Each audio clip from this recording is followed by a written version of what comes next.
जय जगन्नाथ बंधुगण आज आम जानिबा 15 जुलाई 2026 बुधवार दिन द्वादश राशि राशिफल विषय एही दैनिक राशिफल चंद्रंक गोचर गणना को नहीं आधारित एवं चंद्रंक गोचर गणना आम जीवन में बहुत प्रभाव पकई थाए। तो आसंतु सर्वप्रथमे जानिबा आजिर तिथि और राशि नक्षत्र विषय। आज हूँ 15 जुलाई 2026 बुधवार आषाढ़ शुक्ल पक्ष प्रतिपदा दिवा 11:51 गते द्वितीया। आज पुष्या नक्षत्र रात्र 9:46 गते अश्लेषा नक्षत्र। आज कर्कट चंद्र अहोरात्र।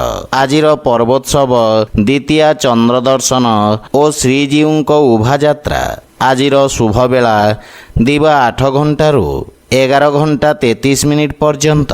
आजिर सूर्योदय प्रातः 5:20। आजिर सूर्यास्त संध्या 6:39। आज घात चंद्र नास्ति एवं कर्कट राशि घात बार। आज पानी कखारु खाइबा निषिद्ध। तो बंधुगण आसंतु जानिबा आजिर राशिफल विषय। ता पूर्वरु आम चैनल को जो मैंने नुआ करी आछंती तले थिवा लाल रंगर सब्सक्राइब बटन को दबाई आम चैनल को सब्सक्राइब करंतु और पाखरे थिवा घंटी बटन को दबाई ऑल रे सिलेक्ट करंतु काहेकि ना आमे अपलोड करिथिवा प्रत्येक वीडियोर नोटिफिकेशन आपण सर्वप्रथमे पाई परिबे। तो प्रथमे जानिबा मेष राशि विषय। आज कार्य क्षेत्र रे कोनोसी सहयोगी आपणक विरुद्ध रे षड्यंत्र करिवे सेथिपई आपण विशेष सावधान रहंतु अन्यथा क्षतिर संभावना रही। राजनीति तथा समाज सेवारे जड़ित व्यक्तिंक पई समय अत्यंत उत्तम रही। गृह परिवार रे सामान्य अशांतिर वातावरण लागी रहिबो एवं गृहर साजसज्जा जनित वस्तु क्रय करी आपण खर्चांत हेबे एवं व्ययभार वृद्धि पाइबा कारणरू किछि अनायास समस्या उत्पन्न हेब किंतु पितांक मार्गदर्शनरू विशेष लाभ मिलिब। गृहर कोनोसी सदस्यंक स्वास्थ्य समस्या को नहीं आपण चिंतित रहिबे। मातांक सहित किछि वैचारिक मतभेद देखादेब एवं धनर अभाव कारणरू किछि कार्य अस्थायी अवरोध उत्पन्न हेब। आर्थिक क्षेत्र रे स्थिति चिंताजनक रहिब किंतु व्यवसाय रे दूरदर्शितारू विशेष लाभ मिलिब। आपनकु किछि मानसिक समस्या चिंतित करिब सेथिपई मन को एकाग्र तथा शांत रखिबार प्रयास करंतु। आज आपण ओं गं गणपते नमः मंत्र जप करंतु शुभफल पाइबे। वृष राशि। आज आपणक वाणीर माधुर्य कार्य क्षेत्र रे समस्त प्रकार सहयोग प्रदान करिब। आपण निज समस्त कार्य को सफलतापूर्वक संपन्न करिवे। व्यवसायी वर्गंक पई एही समय नुआ योजना क्रियान्वित करिबारे अनुकूल रही एवं परिवार रे सुख समृद्धि पई व्यय करिवे। जीवन साथींक पूर्ण सहयोग प्राप्ति हेब। विदेशरू किछि शुभ समाचार मिलिबारु मन प्रसन्न रहिब। बड़ भाईंक विशेष सहयोग आपणक उन्नतिर कारण हेब। पितांक स्वास्थ्यावस्थार विशेष ध्यान रखंतु एवं प्रेम जीवन रे मधुरतार भाव रहिब। आर्थिक क्षेत्र रे आर्थिक उन्नति हेब किंतु पारिवारिक खर्च रे वृद्धि कारणरू मानसिक चिंतारे वृद्धि घटिब। आपण निज कार्य क्षेत्रर सफलतापूर्वक विस्तार करिवे। किछि नुआ संपर्क स्थापित हेब जहा भविष्यत रे व्यावसायिक उपलब्धिर कारण हेब। स्वास्थ्यावस्था उत्तम अनुकूल रही। आज आपण गोपाल सहस्र नामर पाठ करंतु शुभफल पाइबे। मिथुन राशि। आज आपण विषम परिस्थिति रे निज साहस और पराक्रम बल रे नियंत्रण पाइबे। लोके आपणक कथा को अनुसरण करिवे एवं आपणक प्रभाव क्षेत्रर विस्तार हेब। प्रबंधन तथा पत्रकारिता रे जड़ित व्यक्तिंक पई समय अत्यंत शुभ रही एवं परिवार रे कोनोसी सुखद समाचार कारणरू मन प्रसन्न रहिब। पितांक सहित ମହତ୍ତ୍ୱପୂର୍ଣ୍ଣ ବିଷୟରେ ଚର୍ଚ୍ଚା କରିବେ, ଯାହାଫଳରେ ଜୀବନ ସମ୍ବନ୍ଧିତ ମହତ୍ତ୍ୱପୂର୍ଣ୍ଣ ନିର୍ଣ୍ଣୟ ନେବାରେ ସହାୟତା ମିଳିବ, ସହଯୋଗ ବା ମାର୍ଗଦର୍ଶନରୁ ଲାଭ ମିଳିବ ଏବଂ ଜୀବନସାଥୀଙ୍କ ସହିତ ସମ୍ପର୍କରେ ସୁଧାର ଆସିବ। ପାରିବାରିକ ସୁଖ ସୁବିଧାରେ ଆପଣ ବ୍ୟୟ କରିବେ ଏବଂ ସୁଖ ସମୃଦ୍ଧିର ବିକାଶ ହେବ। ପାରିବାରିକ ସ୍ତରରେ ଆପଣ ଜୀବନସାଥୀଙ୍କ ଭାବନାକୁ ସମ୍ମାନ କରିବେ। ଏହା ସହିତ ନୂଆ ସ୍ରୋତରୁ ଧନ ଆଗମନର ମାର୍ଗ ପ୍ରଶସ୍ତ ହେବ। ସମ୍ପତ୍ତିରୁ ଧନ ପ୍ରାପ୍ତିର ଯୋଗ ରହିଛି। ଆପଣଙ୍କ ଦ୍ୱାରା କରାଯାଇଥିବା କାର୍ଯ୍ୟର ପ୍ରଶଂସା ହେବ। ଆପଣ ନିଜ ବାଣୀରେ ସମସ୍ତ ଲକ୍ଷ୍ୟକୁ ପୂରଣ କରିବେ ତଥା ଶାରୀରିକ ଉର୍ଜାର ଶକ୍ତିରେ ବୃଦ୍ଧି ଘଟିବ। ଆଜି ଆପଣ ଗୋମାତାଙ୍କୁ ଖାଇବାକୁ ଦିଅନ୍ତୁ, ଶୁଭଫଳ ପାଇବେ। କର୍କଟ ରାଶି, ଆଜି ଆପଣଙ୍କୁ କୌଣସି ମହତ୍ତ୍ୱପୂର୍ଣ୍ଣ ନିର୍ଣ୍ଣୟ ନେବାକୁ ପଡ଼ିବ। ସେଥିପାଇଁ ଧୈର୍ଯ୍ୟ ସହିତ କାର୍ଯ୍ୟ କରନ୍ତୁ। ବ୍ୟବସାୟରେ ଆର୍ଥିକ ଲାଭର ସ୍ଥିତି ସାମାନ୍ୟ ରହିବ ଏବଂ ମହତ୍ୱାକାଂକ୍ଷାରେ ନିୟନ୍ତ୍ରଣ ବଜାୟ ରଖନ୍ତୁ ଏବଂ ଉଚିତ ସମୟର ଅପେକ୍ଷା କରନ୍ତୁ। ବିଦ୍ୟାର୍ଥୀ ଛାତ୍ରଛାତ୍ରୀମାନଙ୍କୁ ଗୁରୁଜନଙ୍କ ପ୍ରଶଂସା ମିଳିବ। ଜୀବନସାଥୀଙ୍କ ସହିତ ସମ୍ପର୍କରେ ସାମଞ୍ଜସ୍ୟ ଆସିବ ଏବଂ ପରିବାରର ବରିଷ୍ଠ ସଦସ୍ୟଙ୍କ ମାର୍ଗଦର୍ଶନ ବା ଆଶୀର୍ବାଦ ପ୍ରାପ୍ତି ହେବ। ଆପଣଙ୍କ ନିର୍ଣ୍ଣୟ ନେବା କ୍ଷମତାରେ ବୃଦ୍ଧି ଘଟିବ। ପରିବାରରେ ଛୋଟ ସଦସ୍ୟଙ୍କ ସହିତ ଉତ୍ତମ ସମୟ ବ୍ୟତୀତ କରିବେ ଏବଂ ପରିବାର ସଦସ୍ୟଙ୍କ ସହିତ କୌଣସି ଧାର୍ମିକ ଯାତ୍ରା ମଧ୍ୟ କରିପାରନ୍ତି। ନୂଆ ପ୍ରେମ ସମ୍ବନ୍ଧ ପାଇଁ ସମୟ ଅନୁକୂଳ ରହିଛି ଏବଂ ଦୈନିକ ବ୍ୟବସାୟୀଙ୍କ ଧନ ଆଗମନରେ ସୁବିଧା ହେବ। ନିଶ୍ଚିତ ଧନରୁ ଲାଭ ପ୍ରାପ୍ତିର ଯୋଗ ରହିଛି। ସଞ୍ଚିତ ଧନରେ ମଧ୍ୟ ବୃଦ୍ଧି ଘଟିବ। ସ୍ୱାସ୍ଥ୍ୟାବସ୍ଥା ମଧ୍ୟମ ଧରଣର ରହିବ। ଆଜି ଆପଣ ଭଗବାନ ଗଣେଶଙ୍କୁ ଦୁବ ଅର୍ପଣ କରନ୍ତୁ, ଶୁଭଫଳ ପାଇବେ। ସିଂହ ରାଶି, ଆଜି ଦିନଟି ଆପଣଙ୍କ ପାଇଁ କିଛି କଠିନ ପରିସ୍ଥିତି ଉତ୍ପନ୍ନ କରିବ। କୌଣସି ଅନ୍ୟ ଲୋକଙ୍କ କାର୍ଯ୍ୟରେ ହସ୍ତକ୍ଷେପ କରିବାରୁ ଆପଣ ଦୂରେଇ ରୁହନ୍ତୁ। ନିଜ ବ୍ୟବହାର ତଥା କାର୍ଯ୍ୟକୁଶଳତାର ଧ୍ୟାନ ବଜାୟ ରଖନ୍ତୁ। ଆପଣଙ୍କ ଏକାଗ୍ରତାରେ ଅସ୍ଥିରତା ଦେଖାଦେବ, ସେଥିପାଇଁ ନିଜ ଉପରେ ବିଶ୍ୱାସ ରଖନ୍ତୁ। ବହୁତ ଶୀଘ୍ର ପରିସ୍ଥିତିରେ ପରିବର୍ତ୍ତନ ଆସିବ। ପିତାଙ୍କ ସହିତ ବୈଚାରିକ ମତଭେଦର ସମ୍ଭାବନା ରହିଛି। ଆପଣଙ୍କ କାର୍ଯ୍ୟ ଯୋଜନା ଓ ଜରୁରୀ ତଥ୍ୟ ସବୁ ଗୁପ୍ତ ରଖନ୍ତୁ। ବୈବାହିକ ଜୀବନରେ ଖର୍ଚ୍ଚକୁ ନେଇ ଚିନ୍ତା ଲାଗି ରହିବ ଏବଂ ଜୀବନସାଥୀଙ୍କ ସହିତ ମତଭେଦର ସମ୍ଭାବନା ରହିଛି।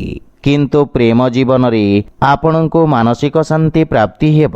ଖର୍ଚ୍ଚର ଅଧିକତା କାରଣରୁ ମାନସିକ ଚିନ୍ତିତ ରହିବେ। ସେୟାର ମାର୍କେଟ ବା କୌଣସି ଅସୁରକ୍ଷିତ ନିବେଶରୁ ଆପଣ ଦୂରେଇ ରୁହନ୍ତୁ। ଅଧିକାରୀଙ୍କ ପକ୍ଷରୁ କଟୁବଚନ ଶୁଣିବାକୁ ପଡ଼ିବ। ଯାନବାହନ ଚଳାଚଳ ସମୟରେ ବିଶେଷ ଧ୍ୟାନ ରଖନ୍ତୁ, କାହିଁକି ନା ଦୁର୍ଘଟଣାର ସମ୍ଭାବନା ରହିଛି। ଆଜି ଆପଣ ବାଳକମାନଙ୍କୁ ମିଷ୍ଟାନ୍ନ ଖାଇବାକୁ ଦିଅନ୍ତୁ, ଶୁଭଫଳ ପାଇବେ। କନ୍ୟା ରାଶି, ଆଜି ଆପଣଙ୍କ ବ୍ୟାପାର କ୍ଷେତ୍ରରେ କିଛି ଅପ୍ରତ୍ୟାଶିତ ଲାଭ ପ୍ରାପ୍ତି ହେବ। ନୂଆ ଚାକିରି ହେତୁ ଆବେଦନ କରିବା ପାଇଁ ସମୟ ଶୁଭ ରହିଛି। ସାକ୍ଷାତକାରରେ ସଫଳତା ମିଳିବ ଏବଂ ଏହି ଅବଧିରେ ଆପଣଙ୍କ କରାଯାଇଥିବା କାର୍ଯ୍ୟରେ ଖ୍ୟାତିର ବିସ୍ତାର ହେବ। କୌଣସି ମହତ୍ତ୍ୱପୂର୍ଣ୍ଣ ନିର୍ଣ୍ଣୟରେ ପରିବାର ସଦସ୍ୟଙ୍କ ପରାମର୍ଶ ଅବଶ୍ୟ ନିଅନ୍ତୁ। ପାରିବାରିକ ସଦସ୍ୟଙ୍କ ପୂର୍ଣ୍ଣ ସମର୍ଥନ ଆପଣଙ୍କୁ ପ୍ରାପ୍ତି ହେବ। ବଡ଼ ଭାଇଙ୍କ ମାର୍ଗଦର୍ଶନ ବା ସହଯୋଗ ମିଳିବ ଏବଂ ପିତାଙ୍କ ଆଶୀର୍ବାଦରୁ ଆପଣଙ୍କ ଉଜ୍ଜଳ ଭବିଷ୍ୟତର ମାର୍ଗ ପ୍ରଶସ୍ତ ହେବ। ପ୍ରେମ ଜୀବନରେ ନବୀନତା ବା ମଧୁରତା ଆସିବ ଏବଂ ଲାଭର ସ୍ଥିତି ଉତ୍ତମ ହେବାରୁ ଆର୍ଥିକ ସ୍ଥିତି ମଜବୁତ ହେବାକୁ ଲାଗିବ। ନିବେଶ ପାଇଁ ସମୟ ଅତ୍ୟନ୍ତ ଶୁଭ ରହିଛି। ରୋଜଗାରରେ ଆପଣଙ୍କୁ ପୂର୍ବରୁ କରାଯାଇଥିବା ପରିଶ୍ରମର ଉତ୍ତମ ପରିଣାମ ପାଇପାରିବେ। ଅଧିକାରୀ ବର୍ଗର ସମର୍ଥନ ପ୍ରାପ୍ତି ହେବ ଏବଂ ରକ୍ତ ସମ୍ବନ୍ଧିତ ରୋଗରେ ଗ୍ରସିତ ବ୍ୟକ୍ତିଙ୍କ ସ୍ୱାସ୍ଥ୍ୟାବସ୍ଥାରେ ସୁଧାର ଆସିବ। ଆଜି ଆପଣ ହନୁମାନଙ୍କୁ ନଡ଼ିଆ ଅର୍ପଣ କରନ୍ତୁ, ଶୁଭଫଳ ପାଇବେ। ତୁଳା ରାଶି, ଆଜି ଆପଣଙ୍କ ପାଇଁ ସ୍ୱରୋଜଗାରର ଦିଗରେ କରାଯାଇଥିବା ପ୍ରୟାସ ସଫଳତା ପ୍ରାପ୍ତ କରିବ। ଆପଣଙ୍କ କର୍ମଠତା ଆପଣଙ୍କ ବ୍ୟବସାୟକୁ ପୁନଃ ଲାଭପ୍ରଦ ସ୍ଥିତିକୁ ଆଣିବାରେ ସହାୟକ ହେବ। ଆପଣଙ୍କ ଆତ୍ମବିଶ୍ୱାସରେ ବୃଦ୍ଧି ଘଟିବ ଏବଂ ଆପଣଙ୍କ ସାମାଜିକ କ୍ଷେତ୍ରର ତଥା ଜୀବନ ସ୍ତରର ବିକାଶ ହେବ। ପରିବାରରେ କୌଣସି ସୁଖଦ ସମାଚାର ମିଳିବାରୁ ମନ ପ୍ରସନ୍ନ ରହିବ। ପରିବାରରେ ହସ ଖୁସିର ବାତାବରଣ ଲାଗି ରହିବ। ପିତାଙ୍କ ସହଯୋଗ ବା ମାର୍ଗଦର୍ଶନରୁ ଆପଣ ବିଶେଷ ଲାଭବାନ ହେବେ ଏବଂ ଜୀବନସାଥୀଙ୍କ ସହିତ ସମ୍ବନ୍ଧରେ ସୁଧାର ଆସିବ। ପ୍ରେମ ସମ୍ବନ୍ଧରେ ପ୍ରଗାଢ଼ତା ଆସିବ। ପରସ୍ପର ମଧ୍ୟରେ ଉତ୍ତମ ବୁଝାବଣା ଲାଗି ରହିବ। ଏହା ସହିତ ରାଜକୀୟ ଧନପ୍ରାପ୍ତିର ମଧ୍ୟ ଯୋଗ ରହିଛି। ଆର୍ଥିକ ସ୍ଥିତିରେ ସୁଧାର ଆସିବ। ପୂର୍ବରୁ ଅଟକି ରହିଥିବା ଧନ ପୁନଃ ମିଳିବାର ସମ୍ଭାବନା ରହିଛି ଏବଂ ବ୍ୟବସାୟିକ ପରିସ୍ଥିତିରେ ସୁଧାର ହେବ। ଆପଣଙ୍କ ପରିଶ୍ରମ ଏବଂ ତ୍ୱରିତ ନିର୍ଣ୍ଣୟ ନେବାର କ୍ଷମତା ଅଧିକାରୀଙ୍କୁ ପ୍ରଭାବିତ କରିବ। ଆପଣ ଶାରୀରିକ ସ୍ଫୂର୍ତ୍ତି ତଥା ଊର୍ଜାବାନ ଅନୁଭବ କରିବେ। ଆଜି ଆପଣ ଗୋମାତାଙ୍କୁ ଖାଇବାକୁ ଦିଅନ୍ତୁ, ଶୁଭ ଫଳ ପାଇବେ। ବିଛା ରାଶି, ଆଜି ଭାଗ୍ୟ ଆପଣଙ୍କ ସପକ୍ଷରେ ରହିବ। ଆପଣଙ୍କ ସମସ୍ତ ଅଧା ରହିଥିବା କାର୍ଯ୍ୟକୁ ସମାପ୍ତ କରିବାର ପ୍ରୟାସ କରନ୍ତୁ, ସଫଳତା ମିଳିବ। ଆପଣ ନିଜ କର୍ମଠତା ଏବଂ ପୂର୍ଣ୍ଣ ଧ୍ୟାନରେ ସମସ୍ତ ଲକ୍ଷ୍ୟକୁ ସଫଳତାପୂର୍ବକ ପୂରଣ କରିବେ। ବିଦ୍ୟାର୍ଥୀ ଛାତ୍ରଛାତ୍ରୀମାନଙ୍କ ପାଇଁ ସମୟ ଅନୁକୂଳ ରହିଛି ଏବଂ ଆପଣଙ୍କୁ ନିଜ ପରିଶ୍ରମର ଉତ୍ତମ ପରିଣାମ ମିଳିବ। ବ୍ୟବସାୟିକ ବ୍ୟସ୍ତତା କାରଣରୁ ପରିବାରକୁ କମ୍ ସମୟ ଦେବେ, କିନ୍ତୁ ପରିବାରର ପୂର୍ଣ୍ଣ ସହଯୋଗ ପ୍ରାପ୍ତି ହେବ। ପାରିବାରିକ ଦୂରତ୍ୱର ଅନ୍ତ ଘଟିବ। ମାତାପିତାଙ୍କ ସେବା କରିବାର ଅବସର ମିଳିବ ତଥା ଯେକୌଣସି ପ୍ରକାର ନିବେଶ ପାଇଁ ସମୟ ଅତ୍ୟନ୍ତ ଶୁଭ ରହିଛି, କିନ୍ତୁ ଭାଗିଦାରୀ କାର୍ଯ୍ୟରେ ବିଶେଷ ସାବଧାନ ରୁହନ୍ତୁ ଏବଂ ପାରିବାରିକ ସମ୍ପତ୍ତିରେ ଧନ ଲାଭର ଯୋଗ ରହିଛି। ସଞ୍ଚାର ମାଧ୍ୟମରୁ କୌଣସି ସୁଖଦ ସମାଚାର ପ୍ରାପ୍ତି ହେବ। ସ୍ୱାସ୍ଥ୍ୟ ଆପଣଙ୍କୁ ଭରପୁର ସହଯୋଗ କରିବ। ଆପଣ ନିଜର ସମସ୍ତ ଲକ୍ଷ୍ୟକୁ ସଫଳତାପୂର୍ବକ ପ୍ରାପ୍ତ କରିବେ। ଆଜି ଆପଣ ଅସହାୟ ବ୍ୟକ୍ତିଙ୍କୁ ସହାୟତା କରନ୍ତୁ, ଶୁଭ ଫଳ ପାଇବେ। ଧନୁରାଶି, ଆଜି ଦିନଟି ଆପଣଙ୍କୁ କିଛି ଆର୍ଥିକ ବିଷୟ କାରଣରୁ ମାନସିକ ଚାପର ଅନୁଭବ କରେଇବ।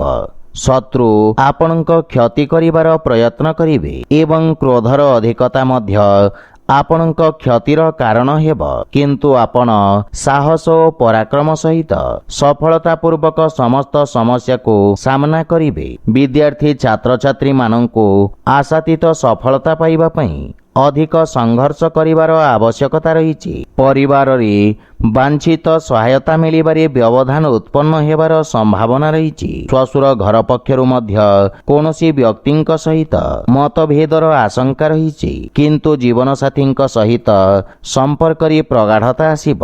ଧାର୍ମିକ ଆଧ୍ୟାତ୍ମିକ କାର୍ଯ୍ୟ ପ୍ରତି ଆପଣଙ୍କ ରୁଚି ବଢ଼ିବ, ଯାହା ମାନସିକ ଶାନ୍ତି ପ୍ରାପ୍ତ କରିବାରେ ସହାୟକ ହେବ, କିନ୍ତୁ ପିତାଙ୍କ ସ୍ୱାସ୍ଥ୍ୟାବସ୍ଥାର ଧ୍ୟାନ ରଖନ୍ତୁ। ଆର୍ଥିକ ସ୍ଥିତି ମଧ୍ୟମ ରହିବ। କୌଣସି ପ୍ରକାର ବ୍ୟବସାୟିକ ନିବେଶ ସମ୍ବନ୍ଧିତ ନିର୍ଣ୍ଣୟ କିଛି ସମୟ ପାଇଁ ସ୍ଥଗିତ କରିଦିଅନ୍ତୁ। ମାନସିକ ଚିନ୍ତା ଆପଣଙ୍କ ସ୍ୱାସ୍ଥ୍ୟାବସ୍ଥାକୁ ପ୍ରଭାବିତ କରିବ।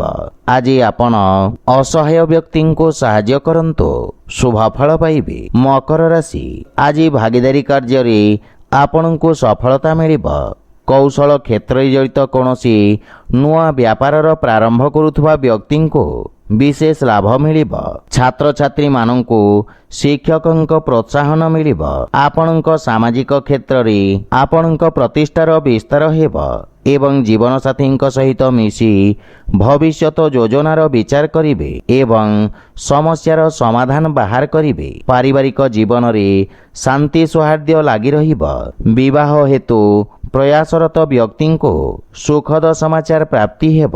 ମାଙ୍ଗଳିକ କାର୍ଯ୍ୟକ୍ରମର ରୂପରେଖା ପ୍ରସ୍ତୁତ କରିବେ ଏବଂ ପିତାଙ୍କ ପୂର୍ଣ୍ଣ ସହଯୋଗ ଓ ଆଶୀର୍ବାଦ ପ୍ରାପ୍ତି ହେବ। ଆର୍ଥିକ ସ୍ଥିତି ମଜବୁତ ହେବାକୁ ଲାଗିବ ଏବଂ ବ୍ୟବସାୟରେ କୌଣସି ନୂଆ ନିବେଶକଙ୍କ ସନ୍ଧାନରେ ଆପଣ ସଫଳ ହେବେ। ଅଧିକାରୀ ବର୍ଗ ତଥା ସହଯୋଗୀଙ୍କ ସମର୍ଥନ ପ୍ରାପ୍ତି ହେବ ଏବଂ ସ୍ୱାସ୍ଥ୍ୟ ସମ୍ବନ୍ଧିତ ସମସ୍ୟାର ଅନ୍ତ ଘଟିବ, କିନ୍ତୁ ସ୍ୱାସ୍ଥ୍ୟ ସମସ୍ୟାର ପୂର୍ଣ୍ଣ ପାଳନ କରନ୍ତୁ। ଆଜି ଆପଣ ହନୁମାନ ଚାଳିଶା ପାଠ କରନ୍ତୁ, ଶୁଭ ଫଳ ପାଇବେ। କୁମ୍ଭ ରାଶି, ଆଜି ଆପଣଙ୍କୁ ଭାଗିଦାରୀ କାର୍ଯ୍ୟରେ ସାବଧାନ ରହିବା ଉଚିତ ଏବଂ ଆପଣଙ୍କୁ ଅନ୍ୟର ପକ୍ଷକୁ ବୁଝିବାର ପ୍ରୟାସ କରିବା ଉଚିତ। ରାଜକୀୟ ସେବାରେ ଜଡ଼ିତ ବ୍ୟକ୍ତିଙ୍କୁ ବିଶେଷ ଲାଭ ମିଳିବ। ବିଦ୍ୟାର୍ଥୀ ଛାତ୍ରଛାତ୍ରୀମାନଙ୍କ ପାଇଁ ମଧ୍ୟ ସମୟ ଅତ୍ୟନ୍ତ ଶୁଭ ରହିଛି। ଆପଣଙ୍କ ପରିଶ୍ରମ ଆପଣଙ୍କୁ ପୂର୍ଣ୍ଣ ଲାଭ ପ୍ରଦାନ କରିବ। ପାରିବାରିକ ସୁଖରେ ବୃଦ୍ଧି ହେବ। ଭାଇଙ୍କ ସହଯୋଗରୁ ଆପଣଙ୍କ ଅଟକିଥିବା କାର୍ଯ୍ୟରେ ସଫଳତା ମିଳିବ ଏବଂ ଜୀବନସାଥୀଙ୍କ ସହିତ କିଛି ଭୁଲ ବୁଝାମଣାର ସମ୍ଭାବନା ରହିଛି। ସନ୍ତାନଙ୍କ ସ୍ୱାସ୍ଥ୍ୟ ତଥା ଭବିଷ୍ୟତକୁ ନେଇ ଆପଣ ସାମାନ୍ୟ ଚିନ୍ତିତ ରହିବେ। ପ୍ରେମ ଜୀବନରେ ଏକ ନୂଆ ପ୍ରାରମ୍ଭ ହେବ ଏବଂ ସମ୍ପର୍କରେ ଘନିଷ୍ଠତା ଆସିବ। ଯେକୌଣସି କାର୍ଯ୍ୟର ପ୍ରାରମ୍ଭ ମାତାପିତାଙ୍କ ଆଶୀର୍ବାଦ ନେଇକି କରନ୍ତୁ। ସଫଳତା ପାଇପାରିବେ ଏବଂ ଆର୍ଥିକ ଲାଭର ଯୋଗ ରହିଛି। ଆର୍ଥିକ ସ୍ଥିତି ଆହୁରି ମଜବୁତ ହେବାକୁ ଲାଗିବ ଏବଂ ଉନ୍ନତିର ମାର୍ଗ ପ୍ରଶସ୍ତ ହେବ। ବ୍ୟବସାୟୀମାନଙ୍କ ପାଇଁ କାର୍ଯ୍ୟକ୍ଷେତ୍ରର ବିସ୍ତାର ହେବ। ସେଥିପାଇଁ ସମୟର ସଦୁପଯୋଗ କରନ୍ତୁ। ସ୍ୱାସ୍ଥ୍ୟ ଦୃଷ୍ଟିରୁ ଦିନଟି ଉତ୍ତମ ଅନୁକୂଳ ରହିଛି, କିନ୍ତୁ କିଛି ଶାରୀରିକ ଦୁର୍ବଳତା ବା ଥକାପଣ ଅନୁଭବ କରିବେ। ଆଜି ଆପଣ ବଜରଙ୍ଗ ବାଣର ପାଠ କରନ୍ତୁ, ଶୁଭ ଫଳ ପାଇବେ। ମୀନ ରାଶି, ଆଜି ରୋଜଗାର ପାଇଁ ପ୍ରୟାସରତ ବ୍ୟକ୍ତିଙ୍କୁ ଆଶାନୁରୂପ ସଫଳତା ପ୍ରାପ୍ତି ହେବ। ଆପଣଙ୍କ ଆତ୍ମବିଶ୍ୱାସରେ ବୃଦ୍ଧି ଘଟିବ ଏବଂ ଆପଣଙ୍କ ଦ୍ୱାରା କରାଯାଇଥିବା ପରିଶ୍ରମ ଆପଣଙ୍କୁ ଉତ୍ତମ ପରିଣାମ ପ୍ରଦାନ କରିବ। ରୋଜଗାର ତଥା ବ୍ୟାପାର କ୍ଷେତ୍ରରେ ଆସୁଥିବା ଅବରୋଧ ସବୁ ଦୂର ହେବ। ଜୀବନସାଥୀଙ୍କ କାର୍ଯ୍ୟକ୍ଷେତ୍ରରେ ଉନ୍ନତିର ସମ୍ଭାବନା ରହିଛି ଏବଂ ପାରିବାରିକ ବାତାବରଣ ଆନନ୍ଦମୟ ରହିବ। ସନ୍ତାନ ପକ୍ଷ ନିଜ କାର୍ଯ୍ୟରେ ସଫଳତା ହାସଲ କରିବେ ଏବଂ ମାତାଙ୍କ ସମ୍ପର୍କରେ ସୁଧାର ଆସିବ। ପ୍ରେମ ସମ୍ବନ୍ଧ ଆହୁରି ମଜବୁତ ହେବ। ନୂଆ ମିତ୍ରଙ୍କ ସଂଖ୍ୟାରେ ବୃଦ୍ଧି ଘଟିବ ତଥା ଆପଣଙ୍କ ଆର୍ଥିକ ସ୍ଥିତିରେ ସୁଧାର ଆସିବ। କିନ୍ତୁ ଅନାବଶ୍ୟକ ଖର୍ଚ୍ଚ କାରଣରୁ ଆର୍ଥିକ ସନ୍ତୁଳନ ବିଗିଡ଼ିପାରେ। ଆପଣଙ୍କ କାର୍ଯ୍ୟକ୍ଷେତ୍ରର ବିକାଶ ହେବ। ଛୋଟ ବ୍ୟବସାୟିକ ଯାତ୍ରା ଲାଭଦାୟକ ସିଦ୍ଧ ହେବ। ପରିବାରରେ କୌଣସି ସଦସ୍ୟଙ୍କ ସ୍ୱାସ୍ଥ୍ୟାବସ୍ଥାକୁ ନେଇ ଆପଣ ସାମାନ୍ୟ ଚିନ୍ତିତ ରହିବେ। ସେଥିପାଇଁ ସ୍ୱାସ୍ଥ୍ୟାବସ୍ଥାର ଧ୍ୟାନ ରଖନ୍ତୁ ଏବଂ ସ୍ୱାସ୍ଥ୍ୟ ନିୟମର ପୂର୍ଣ୍ଣ ପାଳନ କରନ୍ତୁ। ଆଜି ଆପଣ ଗୋମାତାଙ୍କୁ ଖାଇବାକୁ ଦିଅନ୍ତୁ, ଶୁଭ ଫଳ ପାଇବେ। ତ ବନ୍ଧୁଗଣ, ଏହା ଥିଲା ଆଜିର ରାଶିଫଳ ବିଷୟରେ। ଯଦି ଭିଡ଼ିଓଟି ଆପଣମାନଙ୍କୁ ଭଲ ଲାଗିଥାଏ, ଲାଇକ୍, ସେୟାର ଓ କମେଣ୍ଟ କରି ଜଣାନ୍ତୁ ଏବଂ ଆମ ଚ୍ୟାନେଲକୁ ସବସ୍କ୍ରାଇବ୍ କରନ୍ତୁ। ଜୟ ଜଗନ୍ନାଥ।